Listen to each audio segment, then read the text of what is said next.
Coach, first game sa iyo, Coach, sa team.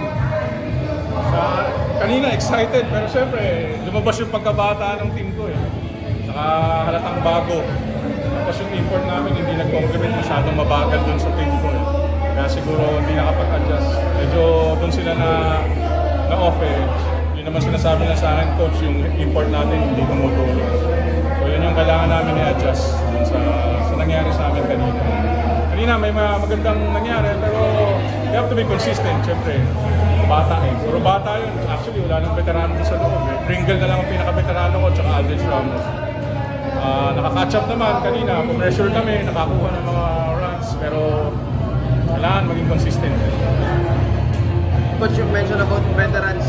May mga bago kayong pyesa in Terrence and Vic. May timetable na po ba tayo sa hopefully, sa Saturday, magamit ko sila kasi kailangan ko rin talaga ng veterans. Magpo-control ng game, duluhan. Hopefully, mag-ensayo kanina. Nandiyan naman yung presence si Terrence. Si Vic, nakipag-usap naman na may sakit lang eh. Pero sana magamit namin sila kasi naman masyadong bata. Wala yung pasensya ng team.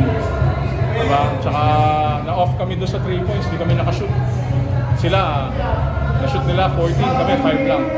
5 out of 32, masyadong madami, mabigat.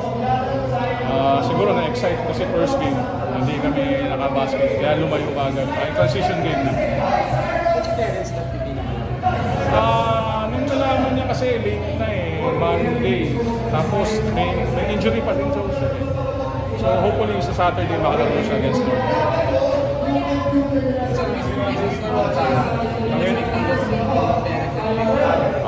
Siyempre, veteran leadership. Gusto namin maturuan nila yung mga rookies namin. Ganyan naman, starters ko, puro rookies. Apat halos, puro bago, wala pa. Bago lahat. So, young team. Siguro, kailangan maging masensoso pa ako sa kanila.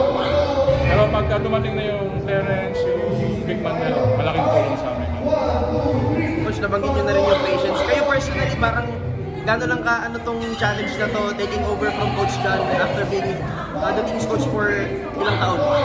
Mabigat din kasi biglaan din naman yun eh. Pero siyempre, trabaho ko, lahat naman ang challenge ko ba ang nagagawa ng solusyon dyan eh. Yun lang yung task ko.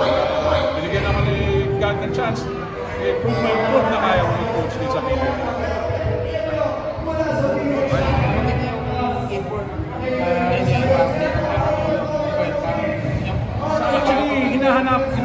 Hinahanapan namin siya ng rebounding and shot blocking. We already talked naman yun about regarding sa shot blocking. Sabi niya naman gagawin niya. Pero kanina, siyempre, dinidepensahan niya. Medyo mas athletic sa kanya. Nahihirapan din. So sabi ko nga doon sa mga young ones ko na you have to adjust. Galaw tayo, extra effort tayo doon sa pagkuha ng ball. Pero kasi ng mga tune-ups namin, ang dami niya ginawa sa amin. Maganda siya pumasa actually. Saka yung low block post niya, okay naman. Yun lang, yung extra effort sa rebounding at yung pag-shot block. Si Stan, no comment.